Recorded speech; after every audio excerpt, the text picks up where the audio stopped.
अस्सलाम वालेकुम। अच्छा देखिए, बच्चा स्वेटर, चिल्ड्रन स्वेटर के नाम से स्टॉक आया हुआ है। ये पूरी इसकी लॉट लगी हुई है, ठीक है। नोबेल इम्पैक्स कंपनी है। किड्स स्वेटर के नाम से ये बंडल आए हुए हैं। 45 किलो इसका वज़न होता है। अच्छा, एक दो बंडल साइड से दिखाता हूँ। बहुत ज़बरदस्त और कलरफुल स्टॉक इसमें नज़र आ रहा है। बच्चा स्वेटर, और रेट भी इसके बहुत ही मुनासिब है। रेट मैं आगे चल के आपको बता देता हूँ। थोड़ा सा माल इसका चेक कर लें, साइड से मैं आपको दिखा रहा हूँ। अच्छा, इसमें देखें बेबी और बाबा दोनों आपको मिक्स मिलेंगे, ठीक है। साइज़ वगैरह भी इसके अंदर आपको मिक्स मिलेंगे। और ओरिजिनल पैकिंग है, सॉरी जोन पैकिंग है, लेकिन यहाँ हमारे पास ये पैक नहीं होता। अच्छा, ये एक पीस निकाला है, ये देख लें, ये साइज़ होता है इसमें। अच्छा, कंडीशन भी इसकी देखें माल की, माशाल्लाह बहुत ज़बरदस्त कंडीशन है, साफ़ सुथरा है। और बाकी प्री लव्ड होता है, मैं हर वीडियो में बताता हूँ। ये लंडे वाला स्टॉक है, इसमें थोड़ी बहुत आपको लाजमी गुंजाइश रखनी होगी।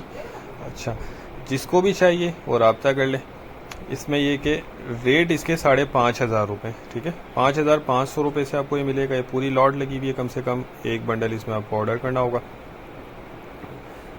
बाकी ये कि थोड़ी बहुत इसमें गुंजाइश लाजमी रखिएगा, कोई कटा फटा।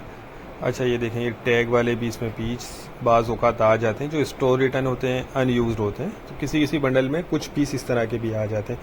बाकी ओवरऑल माल बहुत अच्छा रोज़ी वाला है, रेट भी इसके रिजनेबल है। हमारा गोदाम शेरशाह कराची में, और पूरे पाकिस्तान में हम ट्रक अड्डे के ज़रिए माल बिल्डी करवा देते हैं। तो उम्मीद करता हूँ वीडियो आपको पसंद आई होगी। नेक्स्ट वीडियो तक के लिए इजाज़त दीजिए। अल्लाह हाफिज़।